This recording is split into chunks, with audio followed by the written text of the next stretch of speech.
میں تو امتی ہوں اے شاہ امم، کر دے میرے آقا اب نظر کرم۔ میں تو امتی ہوں۔ مسائل ہے جو قرآن بتلا رہا ہے اور نبی علیہ السلام نے کھول کھول کے بتائے۔ اور کیا فرمایا ہے اللہ کے نبی علیہ السلام کے چہیتے صحابی حضرت عمر فاروق رضی اللہ تعالی عنہ نے کہ اپنی عورتوں کو سورۃ النور کی تعلیم دو۔ سورۃ النور کی تعلیم آج پوری دنیا میں، پورے معاشرے میں ہی نہیں، اسی ملک میں نہیں، پوری انسانیت سسک رہی ہے، تڑپ رہی ہے، بے حیائی کے مناظر سے بے چین ہیں۔ آئے دن بے حیائی کی خبروں کو سن کر باپ کا کلیجہ منہ کو آتا ہے، بھائی کا کلیجہ منہ کو آتا ہے۔ یہ کیا ہو رہا ہے؟ عورتوں کی عزت محفوظ نہیں ہے، کیوں ایسا ہو رہا ہے؟ آئے دن وحشی درندوں کی طرح انسان نما بھیڑیے حملہ کر کر عورتوں کی عزتوں کو لوٹ رہے ہیں۔ آپ کو سن کر شاید تعجب ہوگا، دنیا کے وہ 10 ممالک جہاں پر عورتوں کو بھیڑیے لوٹ لوٹ کر ان کی عزتوں کو نوچ نوچ کر کھا رہے ہیں، ہندوستان 4تھے نمبر پہ آتا ہے۔ ایک طرف جہاں ہمارے ملک کی ایک بہت بڑی تاریخ ہے، کامیابیوں کی بہت بڑے کارنامے ہیں، یہاں کی محبت کی مثال دی جاتی ہے، یہاں کے امن و امان کی مثال دی جاتی تھی، یہاں کی ملنسار زندگی کی مثال دی جاتی تھی۔ افسوس ہے آج اسی ملک کو گندگی کا گڑھ کہا جا رہا ہے۔ صرف 2012 کی رپورٹ کے مطابق 54,000 ریپ اور زنا ہندوستان کی سرزمین پر ہوئے، اور جتنا زیادہ بچیوں کو ماؤں کے پیٹوں میں اسکیننگ سے معلوم کر کے ہندوستان میں ختم کیا جا رہا ہے، کسی ملک میں اتنا ریشو نہیں ہے جتنا ہندوستان میں۔ وجہ کیا ہے؟ وجہ ایک بہت بڑی یہی ہے کہ آج قرآن کی تعلیمات انسانیت کو نہیں پتا ہے۔ جب سورہ نور کی تعلیمات انسانیت کے چپے چپے میں پھیلے گی، اللہ بتائے گا زنا کی یہ سزا ہے، قذف کی یہ سزا ہے، لعان کی یہ سزا ہے، کسی پر تہمت لگانے کی یہ سزا ہے، پردے کے یہ مسائل ہے، عورت اس طرح رہے، عورت کے لیے یہ محرم ہے، یہ نامحرم ہے، عورت ان سے پردہ کرے، عورت چہرہ چھپائے، عورت اپنی پاذیب کی چھنکار کو چھپائے، عورت اپنی آواز کو چھپائے، اور یہ احکام جب قرآن کے آئیں گے انسانیت کے سامنے تو مسائل کا حل نظر آئے گا، کوئی اور راستہ نہیں ہے۔ اور ایک دن آئے گا یہ پورے لوگ جو انسانیت کے درندے، وحشی درندے اور ان کے فیصلے کرنے والے قانون داں جو قانون بنا رہے ہیں، وہ آئیں گے ایک دن قرآن کی طرف، ان کے مسائل کا حل اسی قرآن سے ہوگا۔ سورۃ النور میں اللہ نے وہ ساری تفصیلات بیان کر دی، سب کچھ بتا دیا اللہ پاک نے۔ سورۃ الاحزاب میں پردے کے مسائل بھرے پڑے ہیں۔ وَقَرْنَ فِي بُيُوتِكُنَّ وَلَا تَبَرَّجْنَ تَبَرُّجَ الْجَاهِلِيَّةِ الْأُولَىٰ۔ اللہ کس کو فرما رہے ہیں؟ ازواج مطہرات کو، کہ اپنے گھر میں بیٹھی رہو اور جاہلیت اولا کی طرح گھروں سے باہر نہ نکلو۔ بالواسطہ امت کو یہ خطاب ہے، ازواج مطہرات جیسی پاک دامن اور ان کے جیسی پاکیزہ صفات والی روئے زمین پر قیامت تک کوئی عورتیں پیدا نہیں ہو سکتی۔ وَأَقِمْنَ الصَّلَاةَ، نماز قائم کرو، وَآتِينَ الزَّكَاةَ، زکات ادا کرو، وَأَطِيعْنَ اللَّهَ وَرَسُولَهُ، اللہ کی اطاعت کرو، رسول کی اطاعت کرو۔ یہ احکام قرآن دے رہا ہے، اور قرآن بتلا رہا ہے کہ اگر کوئی بیٹا ہے، اولاد ہے، تو ان کو کیسی تربیت دینا ہے، کیسے احکام دینا ہے، اللہ قرآن میں بتلا رہا ہے۔ سورہ لقمان آپ پڑھ کے دیکھیں، وَإِذْ قَالَ لُقْمَانُ لِابْنِهِ وَهُوَ يَعِظُهُ يَا بُنَيَّ لَا تُشْرِكْ بِاللَّهِ إِنَّ الشِّرْكَ لَظُلْمٌ عَظِيمٌ۔ ہم نے بہت سنا ہے کہ لقمان علیہ السلام نے اپنے بیٹے کو نصیحتیں کی، قرآن میں اس کا تذکرہ ہے، لیکن شاید ہم کو اس کا پس منظر نہیں معلوم کہ اللہ نے لقمان علیہ السلام کا ذکر یہاں کیوں فرمایا۔ اس زمانے میں مشرکین مکہ لقمان علیہ السلام کو بہت بڑا حکیم مانتے تھے، اپنے اشعار میں ان کے تذکرے کیا کرتے تھے، اور اس زمانے کے ماں باپ اپنے بچوں کو شرک کی تعلیم دیتے تھے، اپنے بچوں کو گمراہی کا درس دیتے تھے۔ اللہ بتلاتے ہیں وہ لقمان جسے تم بھی حکیم مانتے ہو، وہ لقمان جس کی حکیمی کے تم بھی چرچے گنگناتے ہو، دیکھو وہی لقمان اپنے بیٹے کو شرک کی نفرت کا درس دے رہے ہیں، توحید کی دعوت دے رہے ہیں۔ ان الشرک لظلم عظیم ووصینا الانسان بوالدیہ۔ اللہ فرماتے ہم نے ہی انسان کو والدین کے ساتھ اچھا سلوک کرنے کا درس دیا ہے. حملتہ امہ کرہا حملتہ امہ وہنا علی وہن وفصالہ فی عامین، کہ ماں بوجھ اٹھاتی ہے بچے کا، بوجھ پر بوجھ اٹھاتی ہے، 2 سال تک دودھ پلاتی ہے. انشکر لی ولی والدیک الی المصیر، میرا بھی شکر ادا کرو، ماں باپ کا بھی شکر ادا کرو. اس زمانے میں ماں باپ بچوں کو شرک کی دعوت دیتے تھے، لقمان علیہ السلام توحید کی دعوت دے رہے ہیں. اللہ فرماتے ہیں دیکھو لقمان کو باپ ہونے کی حیثیت سے وہ اپنی ذمہ داری کیسے نبھاتے ہیں، سیکھو کچھ لقمان علیہ السلام سے.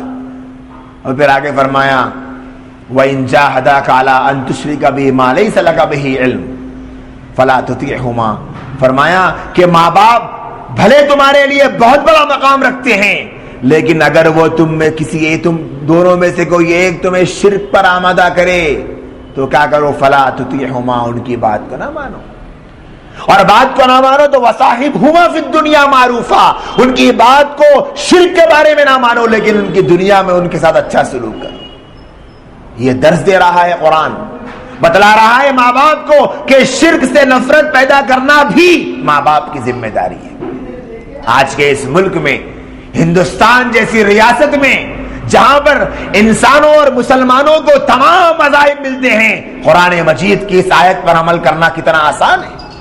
اور آج ماں باپ کر رہے ہیں کہ ماں باپ کے لیے کتنا آسان ہے کہ ان کو بتلایا جائے کہ دیکھو بیٹا ان الشرک لظلم عظیم، شرک تو ایک بہت بڑا ظلم ہے، شرک بہت بڑا گناہ ہے.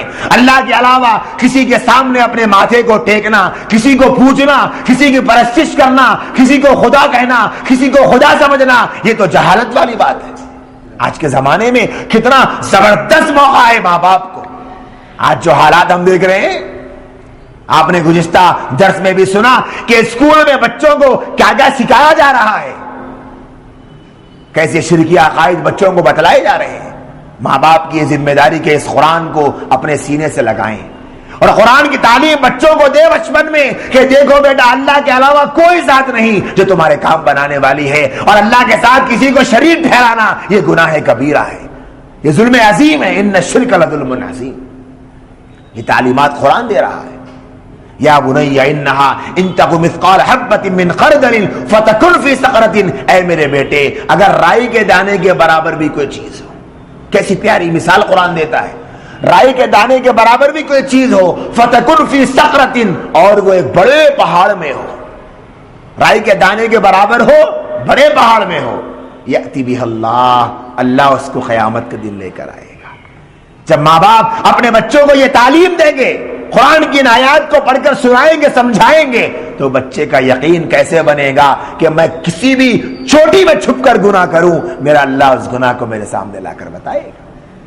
بیٹے کو احساس پیدا ہوگا، بچیوں کو اللہ کا خوف پیدا ہوگا، اللہ سے محبت پیدا ہوگی. میری عزیز اللہ کی قدرت کا پتہ چلے گا کہ اللہ کی ذات وہ ذات ہے، میرے ہر گناہ کو دیکھ رہی ہے، اللہ لائے گا میرے گناہ کو. یأتی بہ اللہ ان اللہ لطیف خبیر. تو سوچیں بھلا بچیاں کیسے گناہ کریں گی، بیٹے کیسے گناہ کریں گے؟ فرما بردار بننے کے علاوہ کوئی راستہ ہی نہیں. اور فرمایا یا بنی اقم الصلاۃ، اے میرے بچے نماز پڑھو، نماز قائم کرو، وآتی الزکاۃ، زکات ادا کرو. کیسی کیسی نصیحتیں لقمان علیہ السلام نے کی. یہ میں اس لیے آپ کے سامنے بتلا رہا ہوں، یہ بھی کام ہے جو ماں باپ کو کرنے کے ہیں. لوگ سمجھتے ہیں کہ ہم بچے کو نماز کا حکم دینا، بچے کو زکات کا حکم دینا، بچے کو پردے کے مسائل ہم سکھانا، بچے بڑے ہو گئے سیکھ جاتے ہیں. ارے قرآن بتلا رہا ہے آپ کے سکھائے بغیر وہ نہیں سیکھ سکتے، سکھانا پڑے گا، سکھانا پڑے گا. ایسے ہی قرآن مجید بتلاتا ہے حرمت علیکم امہاتکم وبناتکم واخواتکم وعماتکم وخالاتکم وبنات الاخ وبنات الاخت. یہ کیا ہے؟ یہ سب کچھ اللہ فرماتا ہے کہ تمہارے اوپر حرام ہیں تمہاری مائیں، امہاتکم وبناتکم تمہاری بیٹیاں، واخواتکم تمہاری خالائیں، وعماتکم تمہاری پھوپھیاں، وخالاتکم تمہاری خالائیں، وَأَخَوَاتُكُمْ تمہاری بہنیں، وَعَمَّاتُكُمْ تمہاری پھوپھیاں، وَخَالَاتُكُمْ تمہاری خالائیں، وَبَنَاتُ الْأَخِ تمہارے بھائی کے بچے، تمہارے بھائی کی بیٹیاں، وہ بنات الاختی اور تمہاری بہن کی بیٹیاں یعنی بھتیجیاں اور بھانجیاں، وہ امہاتکم اللاتی ارضعنکم وہ عورتیں جنہوں نے تم کو دودھ پلایا ہے، من الرضاعت۔ اور اللہ یہ کیا مسائل ہے مرد کے لیے بتلا رہے ہیں کہ یہ تمام وہ رشتے ہیں جو تمہارے اوپر حرام ہیں۔ امہاتکم ماں و بناتکم بیٹی، جسے ہم کہتے ہیں نا کہ بھئی ماں ہے، بیٹی ہے، اور بہن ہے، اور خالہ ہے، اور اسی طریقے سے پھوپھی ہے، یہ 5 رشتے ہیں۔ اللہ بتلا رہے ہیں کہ یہ سب حرام ہے۔ کیا مطلب؟ ان سے نکاح نہیں ہو سکتا، ان کے علاوہ سے نکاح ہو سکتا ہے۔ حرام کا مطلب نکاح کرنا حرام ہے۔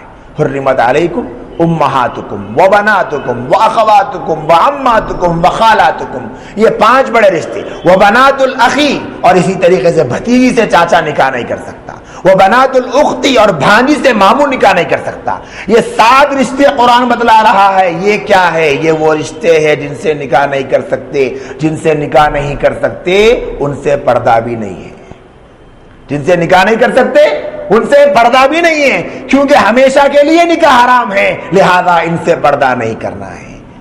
تو یہ مرد کے لیے حکم ہے، ایسے ہی حکم عورتوں کے لیے۔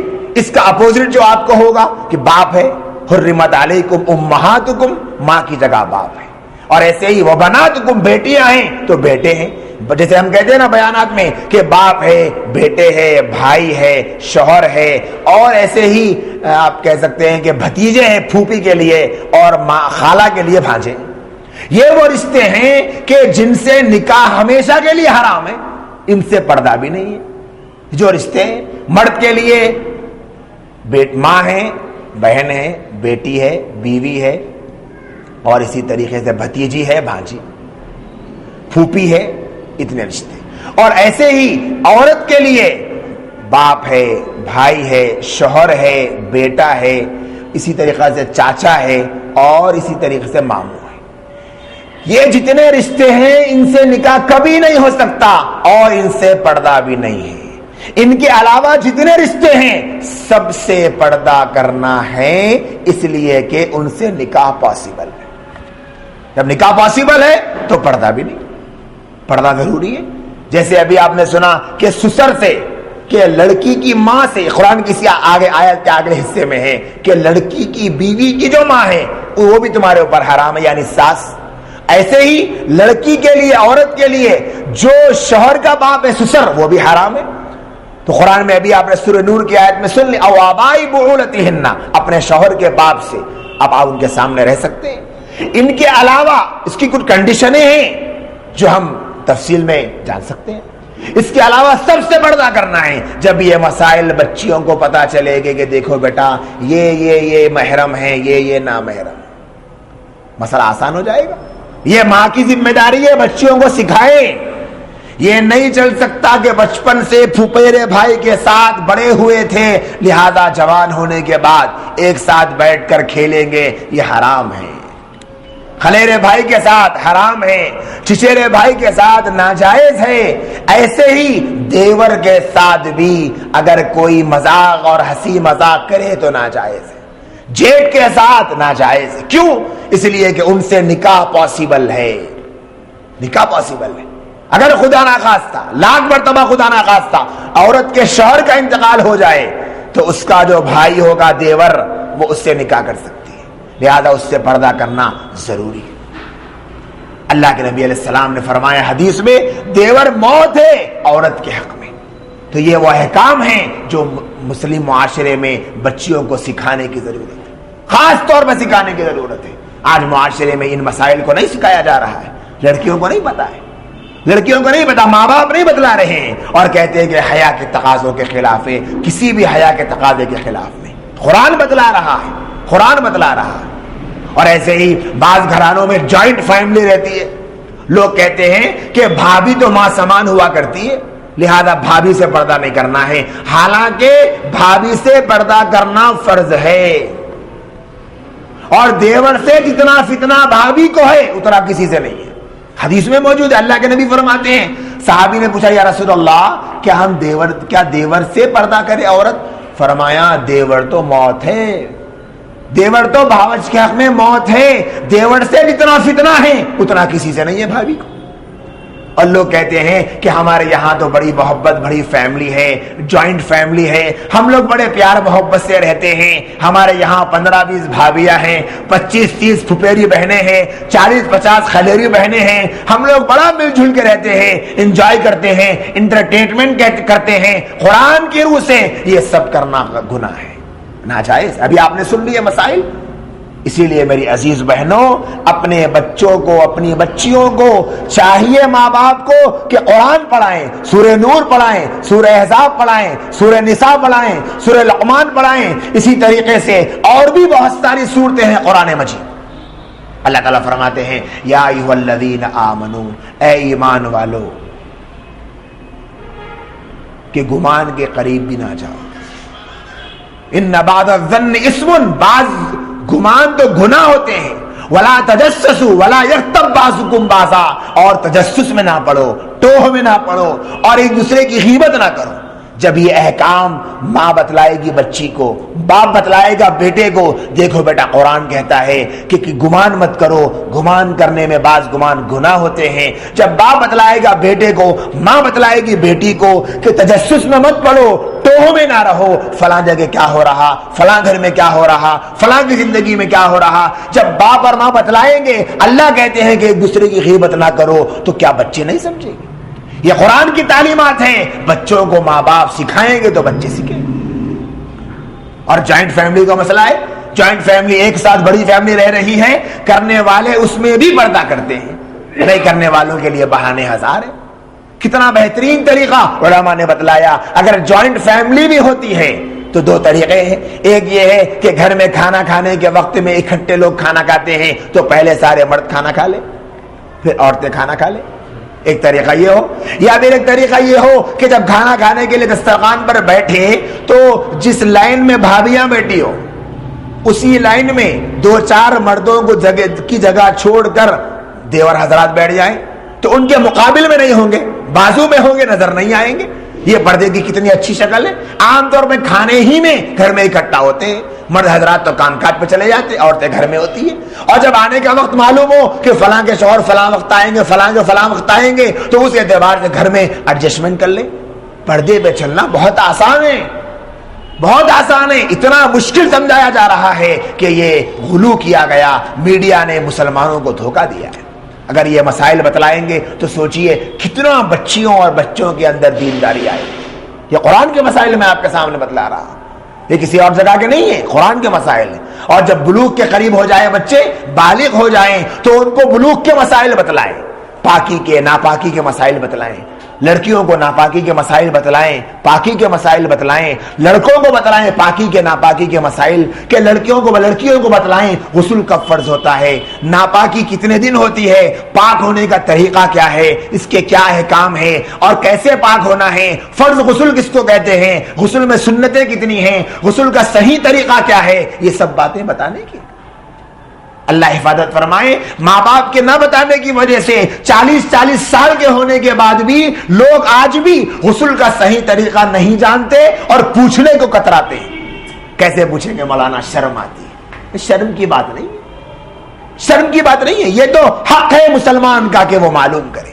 یہی سوال تو حضرات صحابہ کے سامنے اس زمانے کے کافروں نے کیا تھا کہ آپ کے نبی تو کیسی باتیں بتلاتے ہیں، وہ تو طہارت لینے کا طریقہ بھی بتلاتے ہیں کہ کیسے طہارت لی جائے، کوئی بات ہوئی اس کو بھی بتلانے کی ضرورت ہے۔ تو صحابہ نے فخر سے کہا تھا، ہاں ہمیں ناز ہے اپنے نبی پر کہ وہ ہمیں طہارت لینے میں بھی کسی کا محتاج نہیں چھوڑے، وہ بھی بتلا رہے ہیں ہمارے نبی۔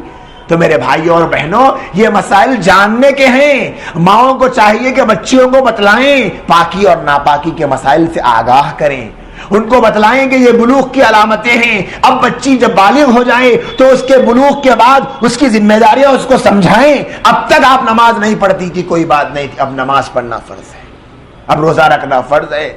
اب تک نماز پڑھتے تھے، ثواب تھا، نہیں پڑھتے تھے سوا گناہ نہیں تھا، لیکن بالغ ہونے کے بعد نماز پڑھیں گے تو ثواب، نہیں پڑھیں گے تو گناہ۔ روزہ رکھتے تھے، ثواب تھا، نہیں رکھتے تھے کوئی بات نہیں تھی، لیکن بالغ ہونے کے بعد روزہ رکھنے پر ثواب، نہ رکھنے پر گناہ، پردہ کرنے پر ثواب، نہ کرنے پر گناہ۔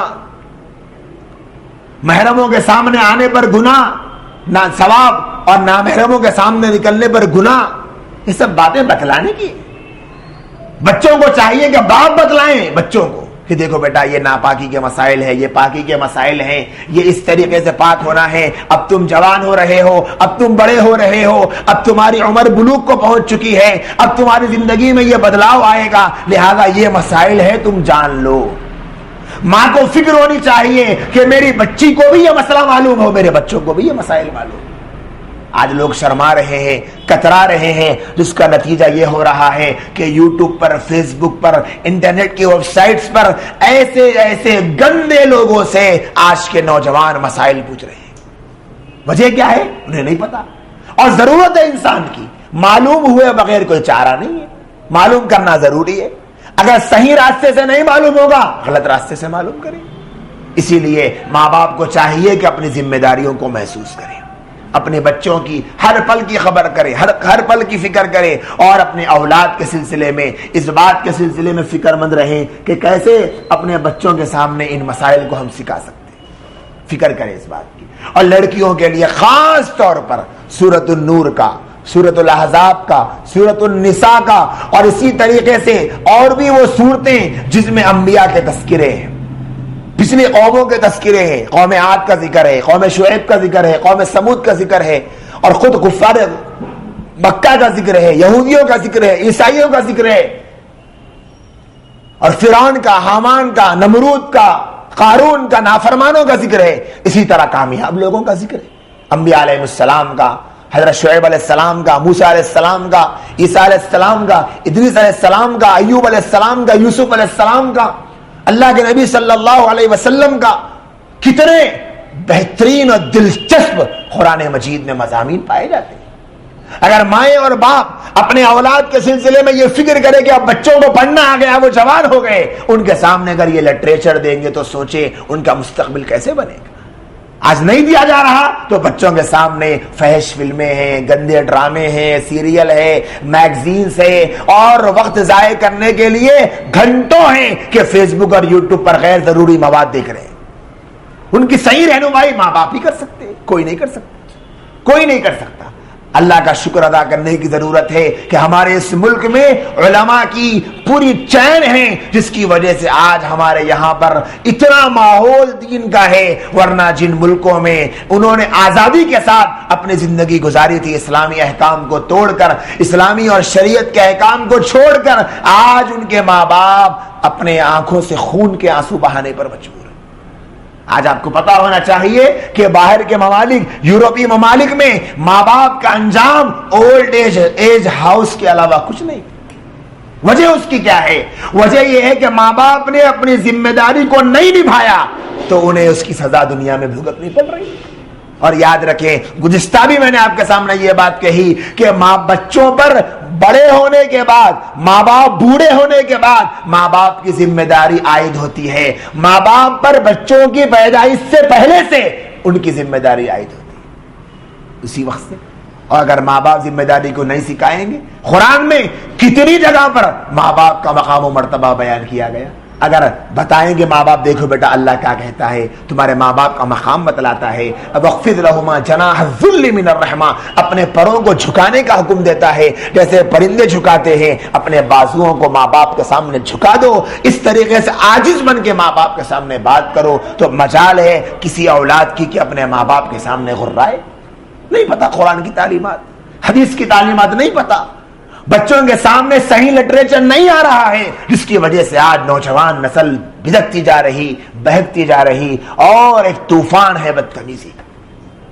اگر ہم چاہتے ہیں کہ معاشرے میں سدھار آئے، معاشرے میں بدلاؤ آئے، اور خود ہماری اپنی زندگی میں، ہمارے اپنے خاندانوں میں، ہمارے اپنی آنے والی نسلوں میں حیا کے تقاضوں پر چلنے کا مزاج پیدا ہو، اور اخلاق ہمارے بلند ہو، اعمال ہمارے بلند ہو، ہمارے بچے کچھ کارنامے انجام دیں، اور ہماری نسلیں اللہ اور اللہ کے رسول کو خوش کرنے والی بنے، تو ہمیں قرآن اور سنت اور اسلاف اور صحابہ کی زندگی سے چمٹے رہنا پڑے گا۔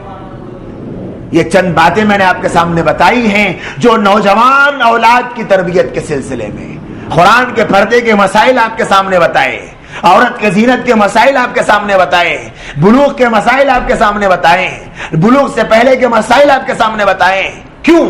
اس لیے کہ ہم جانیں، ہم سمجھیں یہ ہمارے لیے بہت بڑا سرمایہ بنے گا اگر ہم لوگ اپنی اولاد کو اس ٹریک پر چلائیں۔ آج بڑے افسوس کے ساتھ کہنا پڑتا ہے، بچوں کا حال قرآن کے نہ سیکھنے کی وجہ سے، حدیث کے نہ جاننے کی وجہ سے، اسلام کے نہ جاننے کی وجہ سے اتنا برا ہوتا جا رہا ہے کہ اللہ مان الحفیظ۔ آج ماں باپ کو پریشانی کے ساتھ رونا پڑ رہا ہے، اور حل اس کا رونا نہیں ہے۔ ان تمام مسائل کا حل رونا نہیں ہے، ان تمام مسائل کا حل افسوس کرنا نہیں ہے، ان تمام مسائل کا حل اپنے آپ سے بدلاؤ کو شروع کرنا ہے۔ قرآن کو آئینہ بنا کر، قرآن تعلیمات کو سامنے رکھ کر، قرآن میں ایسی بہترین تعلیمات، قرآن مجید میں، قرآن میں بیوہ کے مسائل بیان کیے گئے، قرآن میں مطلقہ کے مسائل بیان کیے گئے، قرآن میں اللہ تبارک و تعالیٰ نے بوڑھی عورتوں کے مسائل بیان فرمائے کہ جب عورت بوڑھی ہو جائے تو کیا حکم، بچوں کے مسائل بیان فرمائے، نکاح کے مسائل بیان فرمائے، میراث کے مسائل بیان فرمائے، طلاق کے مسائل بیان فرمائے، عدت کے مسائل بیان فرمائے۔ اللہ تبارک و تعالیٰ نے تجارت کے احکام بیان فرمائے، اللہ تبارک و تعالیٰ نے گھریلو معاشی جھگڑوں کا حل بیان فرمایا۔ قرآن مجید میں اللہ تبارک و تعالیٰ نے اتنے موتی رکھ دیے ہیں، کوئی مسلمان اپنے آپ کو قرآن مجید کا محتاج بنائے اور ناکام ہو یہ نہیں ہو سکتا۔ سب کچھ موجود ہے میرے بھائیوں، میری بہنوں، اتنا مواد ہے قرآن میں۔ ہم کو چاہیے کہ ہم قرآن سے جڑیں، علماء سے ربط پیدا کریں، اپنے آپ کو علماء کا شیدائی بنائیں، ان کے علم کا اپنے آپ کو محتاج بنائیں۔ علماء کی رہنمائی کے بغیر اگر قرآن سمجھنے جائیں گے تو گمراہی مقدر بنے گا، حدیث سمجھنے جائیں گے تو گمراہی مقدر بنے گا۔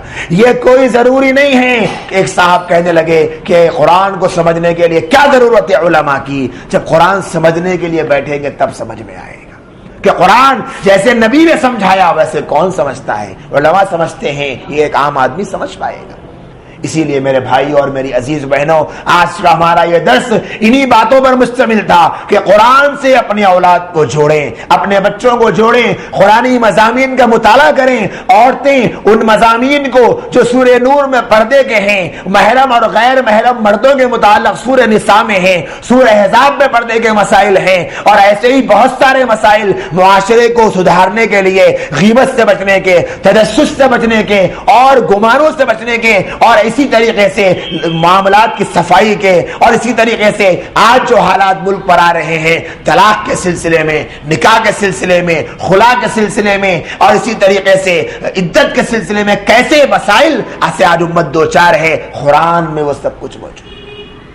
عورتوں کو چاہیے کہ وہ سیلیبس بنائیں، اپنا نصاب متعین کریں کہ میں اپنی بچی کو اتنے دنوں میں سورہ نور کا ترجمہ پڑھاؤں گی۔ اب آپ ترجمہ اگر پڑھانا چاہتے ہیں تو مفتی تقی عثمانی صاحب دامت برکاتہم کا آسان ترجمہ قرآن، اتنا پیارا ترجمہ ہے کہ اگر آپ پڑھیں گے تو گویا وہ ایسا محسوس ہوگا کہ آپ نے قرآن کو گھول کے پی لیا ہے۔ انتہائی آسان فہم ترجمہ کیا ہے۔ اور اسی طریقے سے قاری عبدالباری صاحب رحمۃ اللہ علیہ جو جامعہ نظامیہ کے استاد رہ چکے ہیں، آپ ان کا ترجمہ پڑھ سکتے ہیں، انتہائی پیارا ترجمہ۔ اگر وہ نہ ملے تو یہ دونوں میں سے کوئی کتاب پڑھ لے، اور بھی ترجمے ہیں لیکن سمجھنے کے اعتبار سے یہ بہت آسان۔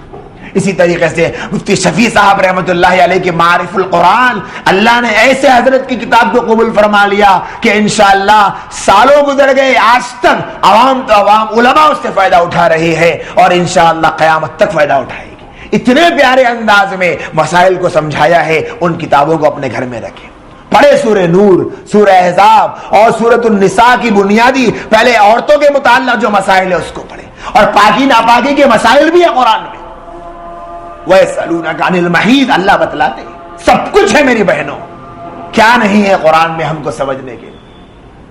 ان کتابوں کو حاصل کریں، اپنے گھر میں رکھیں، خود پڑھیں، اپنے بچوں کو پڑھائیں، اپنے بیٹوں کو پڑھائیں، اور علماء کی رہنمائی میں پڑھائیں۔ اگر کوئی عالمہ لڑکیاں آپ کے یہاں موجود ہو ان سے رابطہ کریں، اگر نہ ہو بہت سے مل جائیں گے انشاءاللہ، تو قابل علماء سے، جید علماء سے، باوثوق علماء سے ان سے اپنا رابطہ رکھیں، ان سے اپنے شوہر کے ذریعے سے، اپنے محرم کے ذریعے سے ربط رکھیں کہ مولانا اس مسئلے کو ہم نے پڑھا تھا، ہم کو یہ سمجھ میں نہیں آ رہا، آپ ذرا سمجھا دیجیے، آپ ہم کو بتلا دیجیے۔